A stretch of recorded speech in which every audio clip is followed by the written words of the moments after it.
24শে ফেব্রুয়ারি 1978 ক্যালিফোর্নিয়ার Cuba country থেকে 5 বন্ধুর গ্রুপ, যার মধ্যে জ্যাক, উইলিয়াম, জ্যাক মাদ্রুগা, টেড এবং গ্যারি, প্লিউমাস ন্যাশনাল ফরেস্টের পাহাড়ে অদ্ভুতভাবে নিখোঁজ হয়ে যায়। এরপর তদন্ত চালিয়ে কোনো হদিশ না পেলে জুন মাসে বরফ গলার পর 4 জনের মৃতদেহ বিক্ষিপ্তভাবে জঙ্গলে উদ্ধার করা হয়। তবে গ্যারিকে কোনোদিনও পাওয়া যায়নি।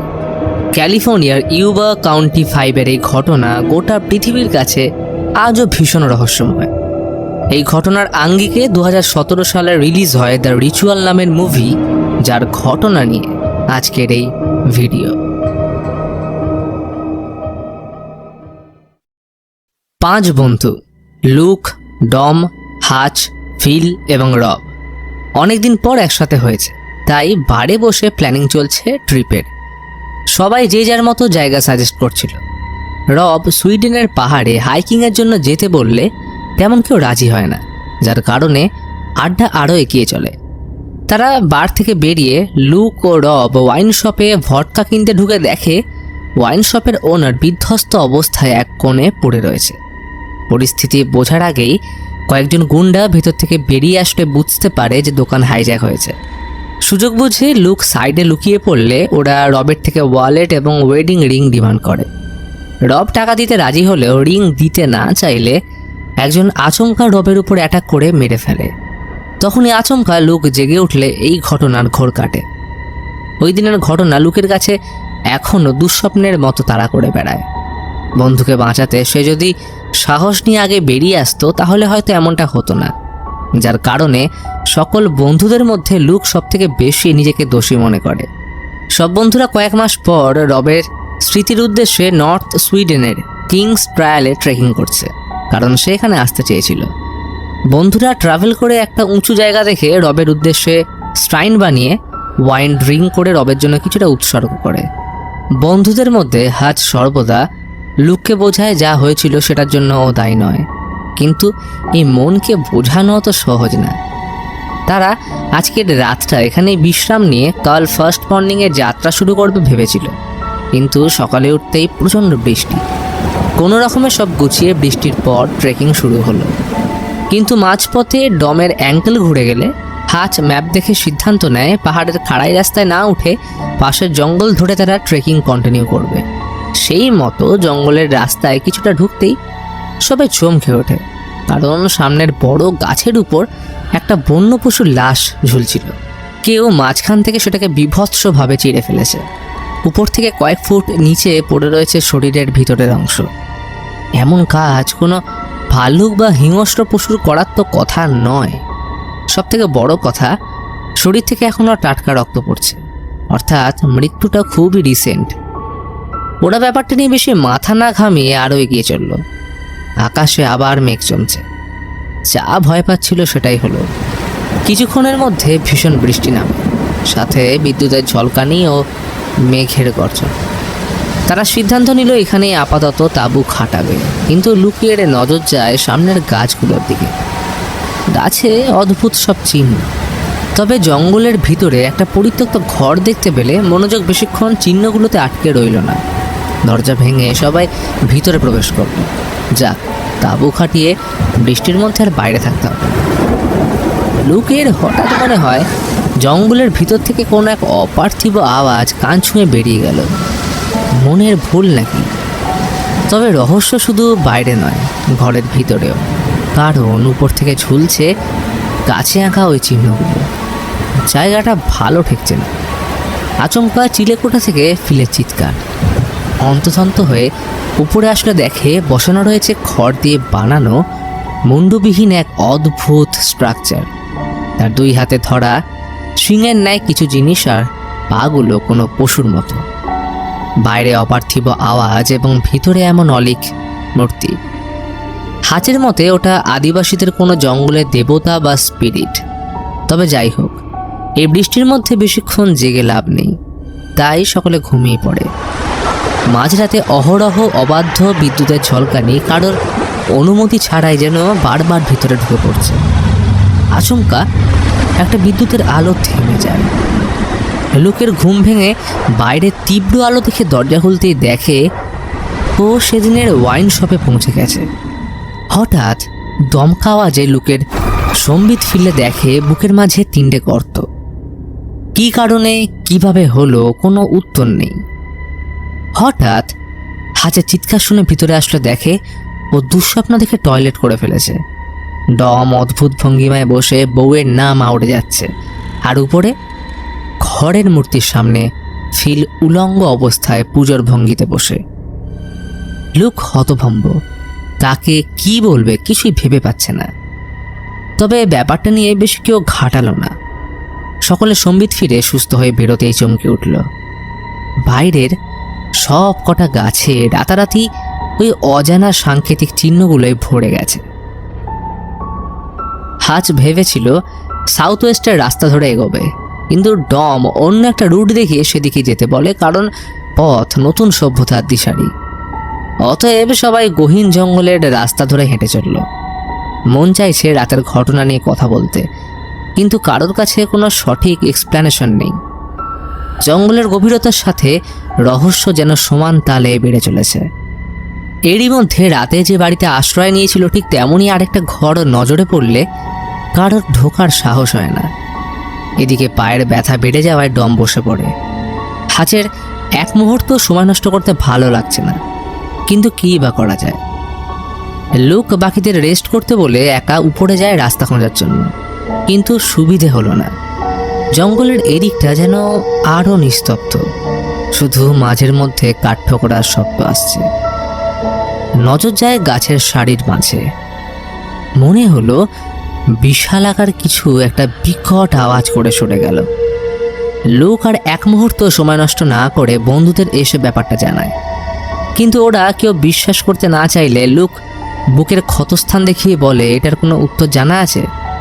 ডম রবের মৃত্যুর জন্য লুককে দোষারোপ করে ব্যাপারটা হাতাহাতির পর্যায়ে নিয়ে চলে আসলে হাজ সবাইকে বোঝায় কঠিন পরিস্থিতির মধ্যে সবার উচিত একে অপরের পাশে থাকা, কারণ এই মুহূর্তগুলোই ঝগড়া বিবাদের সৃষ্টি করলেও মাথা ঠান্ডা রেখে প্ল্যানিং করে এগোতে হবে। এইভাবে আরও কিছুটা পথ এগোলে জঙ্গলের এক সাইডের সারফেস দেখে মাটি খুঁড়ে একটা পুরনো তাঁবু উদ্ধার করে, যার মধ্যে ছিল একটা পরিবারের ছবি সহ এনা অ্যাডিকসন নামের একটা ক্রেডিট কার্ড, যেটা 1984 সালে এক্সপায়ার হয়ে গেছে। অর্থাৎ এই জঙ্গলে এদের মৃত্যু হয়েছে, না হলে মিসিং। সকলের মনে গভীর ভাবনার সাথে নেমে আসলো আরও এক সন্ধে। তাঁবু আজ এখানেই লাগানো হলো। খাবার ও পানীয় ইতিমধ্যে লিমিটেড। এইভাবে যদি চলতে থাকে তাহলে 2-1 দিনের মধ্যে অনাহারে মরতে হবে। হাজ লুককে সাইডে এনে বলে, ডমের পায়ের অবস্থা খুব একটা ভালো নয়, ফিলেরও শরীর দিচ্ছে না। আমাদের মধ্যে তোরই একমাত্র হাইকিংয়ের অল্প কিছু অভিজ্ঞতা আছে, তাই কাল সকালে তোকে দরকারি সব জিনিস দিয়ে দেব। তুই জঙ্গল থেকে বেরোনোর রাস্তা খুঁজে সাহায্য নিয়ে আমাদের জন্য ফিরে আসিস, আর আমি ততক্ষণ দুজনের সাথেই থাকব। তখন সবাই ঘুমিয়ে পড়েছে। লুক চিন্তামগ্ন হয়ে বসে। আচমকা জঙ্গলের ভিতর থেকে ভারী পায়ে কারোর হেঁটে আসার আওয়াজ এলো। কানে এলো অপার্থিব সেই গর্জন। তাবু চেন খুলে সাহস নিয়ে লুক বেরিয়ে আসতেই দেখল আবার সেই ওয়াইন শপ। সামনে দাঁড়িয়ে থাকা রবের উপর গুন্ডাগুলো অ্যাটাক করতেই বড় গাছগুলো নড়ে উঠল। এক ঝটকায় লুকের ঘুম ভেঙে যায়। ফিল তারও স্বরে চিৎকার করছে, একটা বিকট ছায়া নাকি হাজকে তুলে নিয়ে গেছে। তখনই জঙ্গলের ভিতর থেকে অপার্থিব গর্জনের সাথে হাজের মরণ আর্তনাদ ভেসে এলো, আর পরক্ষণেই সব শান্ত। সম্বিত ফিরে সবাই ছুটে চলল ওকে খুঁজতে, কিন্তু অদ্ভুত ব্যাপার, হাজ কোথাও নেই। ডম আপাতত সবাইকে তাঁবুতে ফিরতে বলে, কারণ সব দরকারি জিনিস ওখানেই রয়েছে। যদি কোনোভাবে রাস্তা ভুলে যায় তাহলে আরও বিপদ আসন্ন। ডমের কথায় যুক্তি ছিল, তাই হাজকে সকালে খুঁজবে এই ভেবে বেরিয়ে আসে। অপেক্ষা ছিল ভোরের।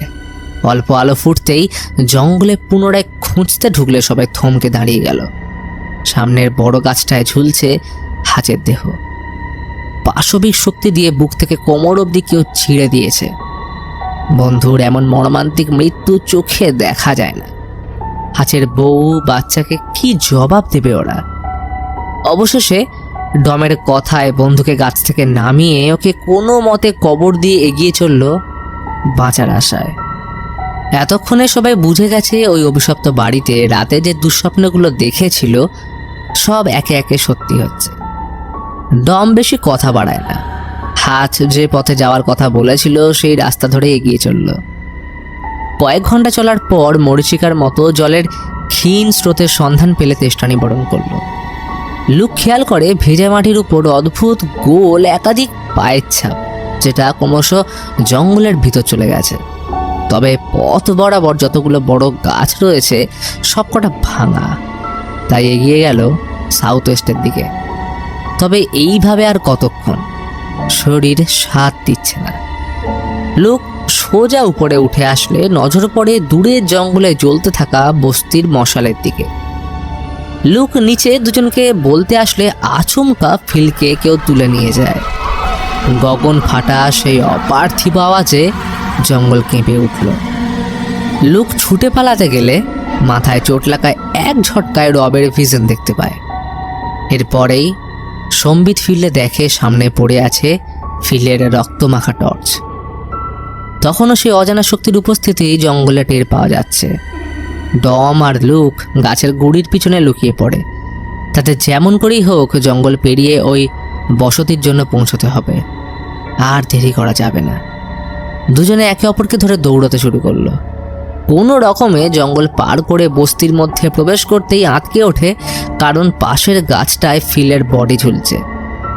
প্রচণ্ড ভয় সাহায্যের জন্য চিৎকার করে সামনের ঘরের দরজা ভেঙে ঢুকতেই দেখে গ্রামাফোন চলছে। সামনে বিশাল আলখাল্লা পরে কেউ একজন বসে। আর তখনই লাথির আঘাতে লুক জ্ঞান হারায়। কতক্ষণ পর জ্ঞান ফিরেছে জানে না, শুধু দেখলো ওদের দুজনকে বেঁধে রাখা হয়েছে।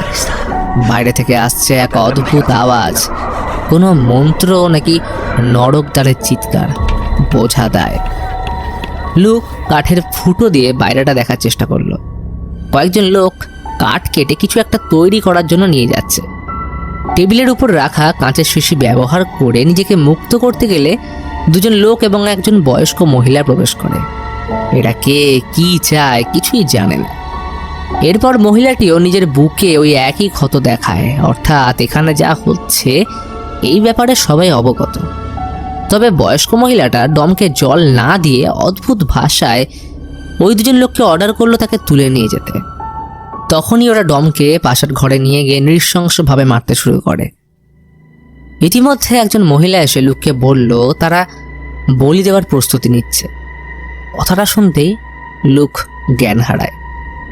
এর কিছুক্ষণ পর ডমকে মেরে বিধ্বস্ত করে রেখে যায়। কিছুক্ষণ কোনো সাড়া শব্দ নেই। হঠাৎ বলল, সেদিন একমাত্র আমার দুঃস্বপ্নের ব্যাপারে কাউকে জানায়নি, কারণ বিশ্বাস করিনি যে ওটা সত্যি হতে চলেছে। স্বপ্নে দেখেছিলাম কয়েকজন লোক আমায় জঙ্গলের কোনো দেবতা বা সেই অচেনা জিনিসটার উদ্দেশ্যে বলে দিচ্ছে, আর সামনে দাঁড়িয়ে আমার বউ মেরি। আমি আর কিছুক্ষণের মধ্যেই মরতে চলেছি লুক। আমাকে বাঁচানো সম্ভব নয়, কিন্তু আমি চাই তুই এই পুরো এলাকা জ্বালিয়ে নির্বংশ করে শহরে ফিরবি। লুক অনেক চেষ্টা করে মনের সাহস জোগাতে, কিন্তু ডম যা বলেছিল সেটাই হয়। কয়েকজন লোক তাকে কাঠের সাথে ক্রুশবিদ্ধ করে ঝুলিয়ে দিল। ডম দেখে সামনের জঙ্গলের প্রতিটা গাছে ঝুলছে একাধিক মৃতদেহ, অর্থাৎ এটাই তার নিয়তি। গহীন জঙ্গলের বুক ছিঁড়ে নেমে আসে অন্ধকার। মনে হচ্ছে সবই যেন তার আগমনের প্রস্তুতি। হঠাৎ জঙ্গল থেকে ভেসে আসলো অপার্থিব গর্জন। সবাই এক প্রকার ভয় কাঁপছে, কারোর সাহস নেই মাথা তুলে দেখার। জঙ্গলের বড় গাছগুলো একে একে ভেঙে পড়ছে। তখনই জঙ্গল থেকে বেরিয়ে আসে ডমের বউ মেরি। ডম রীতিমতো অবাক। মেরি কাছে এসে মুখটা জড়িয়ে ধরতেই চোখের মণি দুটো ক্রমশ সাদা হয়ে আসে। আর তখনই দেখা যায় ডমের মাথা যে ধরে রয়েছে সে আসলে মেরি নয়, বরং এক অদ্ভুত জীব। লম্বা হাত, মুখ পরিষ্কার দেখা যাচ্ছে না, শুধু অন্ধকার কোটরে জ্বলছে দুটো আলোর বিন্দুর ন্যায় চোখ। বিশাল আকৃতির এই জীব ডমকে তুলে গাছের সব থেকে উঁচু ডালে বুকটা চিড়ে ঝুলিয়ে দিল।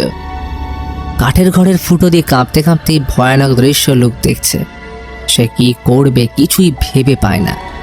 এইভাবে বসে থাকলে তো হবে না, তাই বুড়ো আঙুল ভেঙে নিজেকে বন্দিদশা থেকে মুক্ত করে বেরোতেই যাবে, তখনই এক মহিলা ঘরে প্রবেশ করলো। লুক ভাঙা গলা জিজ্ঞেস করে, ডমের দেহ কি গাছ থেকে নামানো হবে না? মহিলাটা হেসে প্রত্যুত্তরে জানায়, এটা প্রাচীন দেবতা বা ইউটেনের উদ্দেশ্যে এক ছোট্ট বলিদান। নর্স মাইথোলজির ইউটেন লোকির অবৈধ সন্তানদের একজন। প্রাচীনকাল থেকে তিনি এই জঙ্গলের দেবতা।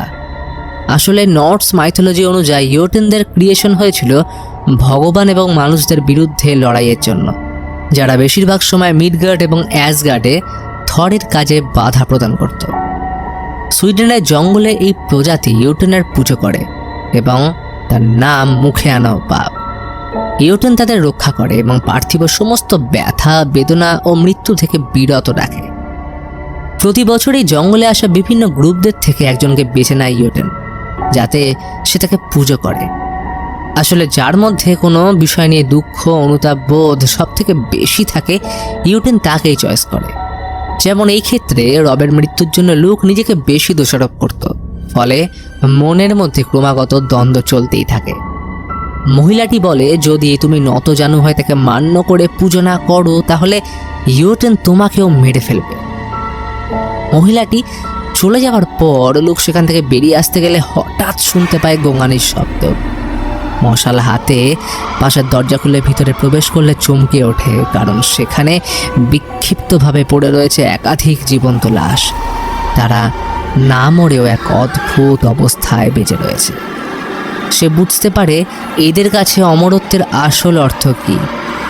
লুক এই ভয়াবহ অবস্থা দেখে তাদের আত্মার শান্তি কামনা করে প্রত্যেকটা শরীরে আগুন ধরিয়ে দেয়, আর বেরোনোর সময় সেই বয়স্ক মহিলাটিকে মেরে অজ্ঞান করে সারা বাড়িতে আগুন লাগায়। দাউ দাউ করে জ্বলছে জঙ্গলের অভিশপ্ত বসতির অংশ। জীবন্ত লাশগুলোর আর্তনাদ ছড়িয়ে পড়ল অদূর সীমানায়।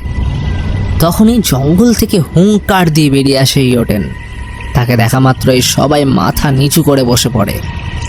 আসলে সব জীবন্ত লাশ জ্বালিয়ে দেওয়ার কারণে ইউটেন ক্ষেপে উঠেছে, তাই একে একে সবাইকে নৃশংসভাবে মারতে শুরু করে। লুক ততক্ষণে গুদামঘর থেকে বন্দুক ও কাটারি জোগাড় করে সামনের সমস্ত বাধা পেরিয়ে অবশেষে জ্বলন্ত বসতির প্রান্তে বেরিয়ে আসলে প্রথমবারের মতো লুক ইউটেনের সম্পূর্ণ রূপ দেখতে পায়। ইউটেন একজনকে শিঙে বিদ্ধ করে তুলে ধরেছে। জ্বলন্ত আগুনের লেলিহান শিখা যেন তার ঔদ্ধত্য প্রকাশ করছে। লুক ভয়াবহ দুঃস্বপ্নের মতো পলকবিহীন চোখে সেই দৃশ্য দেখছে। লুক ইউটেনের দিকে বন্দুক তাক করে একটা ফায়ার করলেও কিছু হয় না, আর পরক্ষণে ইউটেন গর্জন করে ওকে তাড়া করল। লুক হঠাৎ দেখতে পায় ওর সামনে রয়েছে সেই রাতের ওয়াইন শপ। তখন ইউটেনের এক ধাক্কায় লুককে ফেলে ওর বুকে পা রেখে রুদ্রমূর্তি ধারণ করে গর্জন সহ নিজের আধিপত্য প্রদর্শন করে। লুক মাথা নিচু করে রয়েছে, কিন্তু নজর পাশে পড়ে থাকা কাটারির উপর। আর সুযোগ পেতে লুক কাটারির এক কোপ ইউটেনের মুখে বসিয়ে দিয়ে প্রাণপণে দৌড়তে শুরু করলো। শরীরে যত শক্তি আছে সব একত্রিত করে লুক দৌড়চ্ছে। জঙ্গল, কর্দমাক্ত মাটি, ধারালো পাথর, খালি পায়ে টপকে একটা সময় লুক জঙ্গলের বাইরে চলে আসে। আর অদ্ভুত ব্যাপার যে ইউটেন জঙ্গলের সীমানায় এসে থেমে যায়।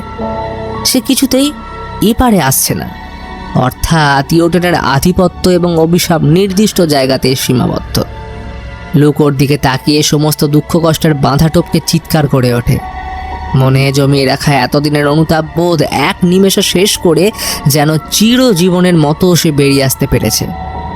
ইউটেন ওকে লক্ষ্য করে অপার্থিব হুঙ্কার করল তো বটে, কিন্তু লুক আজ জঙ্গলের অভিশাপ জয় করে সভ্য সমাজে ফিরতে সক্ষম হয়েছে। আর এই ঘটনার সাথে মুভি এখানেই শেষ হয়।